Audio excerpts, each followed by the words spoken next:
I wouldn't want a future where humans are defined by which machines they have. What's up everyone, welcome back to a new video of Mortal Medicine. Today I'm going to talk about an interesting study from Tufts University done about regenerative medicine.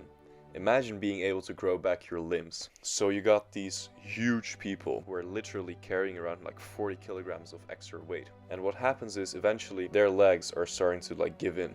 The sugar just kills their nerves and it kills their blood vessels. So what do you get? You have to do an amputation or else they die, which we call a diabetic foot. Now imagine being able to grow back that foot after you have been in like a terrible eating accident, you know? Or it could be like a terrible blimp accident. Well, this could spell disaster for most people because, you need to walk, you have to be able to move. But for people from the future, this could be like just a scratch, It would be as bad as having like a flesh wound, which most people get after listening to Billie Eilish after a long while. So how's this possible, you might ask? Well, researchers at Tufts University found a way to regenerate frog legs. Most of you know that your brain communicates with neurons. There's like this neuron that talks with the other neuron using electric and chemical potentials. But our brain is far newer, relatively speaking, than our cells. These cells, these body cells, these skin cells, they're also talking to each other. If I have a cut here, they know that they need to regenerate a new part of this cell, a new part of the skin. The tissue has to close up again. And this is especially true for like a flatworm. Planarian flatworms, they know what their body should look like. So if you cut like a planarian flatworm like 137 times, you will get a perfect worm growing back every time. Why is that?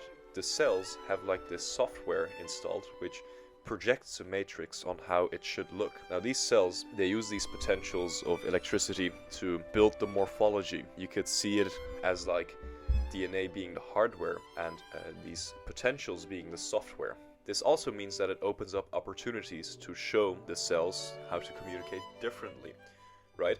We know about neuromodulation. There has been some very, very promising results with people using deep brain stimulation to treat Parkinson's, for example. And Parkinson's is caused by a lack of dopamine neurons in your substantia nigra, which is very close to your brainstem. And that regulates the dopamine release for movement. So when you're working out and you move around, the dopamine that gets released in like your brainstem gives you the motivation to keep going. So there's a lot of people that say, oh, I don't have motivation to work out. But the funny thing is, motivation comes after you start. It's not like, oh, you have to be motivated. It's first it's action, then it's motivation, most of the time, right? Back to the ion channels. So these ion channels can also be modulated. What they found was they could cut off a frog's leg and then give the frog some chemical cocktail which opened up different ion channels at the end of like the stump that was left. And these ion channels then told the other cells at the periphery to build more cells, to get more cells on that same spot where there used to be cells. Which, if you think about it intuitively, is actually not so strange, because if you cut open your skin knows like it's pretty windy outside, we need to close up shop. So you get a new layer of skin cells forming. And if the wound is deep enough, then you get scar tissue. What they did was telling the cells that there needs to be another leg. And what happened was there was a functional leg in 2 weeks formed. So in just 2 weeks, the frog grew back its leg. So do you see now why humans don't really need to worry about losing a limb? Like probably in 20 years, we would see a lot of research concerning ion channels. Or maybe the research will be put on like the whole extra human or human linked in with machine type research. This, from my point of view, seems to be a safer alternative to, biohacking. This is the same as telling your cells what to do by using chemicals, for example, like statin drugs, which, by the way, is kind of a scam. If you're using statins, you're probably a boomer. Boomers aside, I wouldn't want a future where humans are defined by which machines they have. Oh, you got the new upgrade? Yeah, bro, I got the Intel X75 that makes my IQ like 20 times higher. Like putting a brain chip in your mind to upgrade your brain, and then like in your dreams have advertisements like playing, oh yeah, you should buy Coca-Cola, you should buy this or that. Hey, imagine dreaming and you're like with your girlfriend or girlfriend to be, and you're like having a what don't know, a romantic dinner, and then suddenly a giant T-Rex bursts in and he hits your wife across the head, and you're like, oh no, this will not do at all.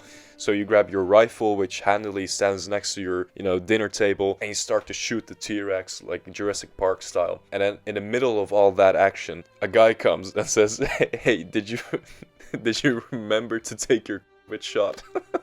I wouldn't want that. I want my dreams to be clear and to be mine, Well, if we talk about Jung, he's like, yeah, man, the collective unconscious, we all kind of think the same shit. So, you don't really have your ideas have you and whatnot. But nevertheless, I feel that they're mine. In my experience, they are mine. But if there's this foreign body inside my head and it puts thoughts in my mind, that's kind of strange, isn't it? It's kind of, it's viscerally weird. And that could also be a way forward for humanity. But how I see it, we haven't mastered our body yet. We thought the DNA was the be-all end-all, but this research from Tufts University actually shows that even if you have good DNA, you can still mess up your whole body by just changing these ion channels. They actually gave a poor fish a tumor in his ribs, and they did this using just shifting potentials in the ion channels. So the cells were like, oh yeah, I guess we have to form a tumor now. And it's not like these animals have weird DNA or they're genetically altered or like CRISPR-Cas or, like Chinese babies. It's not like that. It's more like, hey, this is the box of Legos, and these ion channels order the box of Legos into, let's say, a human. And then we can look at someone who has lost a leg in a terrible train accident, and you're like, oh, you know what we're gonna do? We're gonna tell your cells that they're gonna regrow another foot. Don't worry about it. In 2 weeks, it will be incubated, and then you can walk again. That seems feasible. Yes, we can do this, and it's actually not that far away.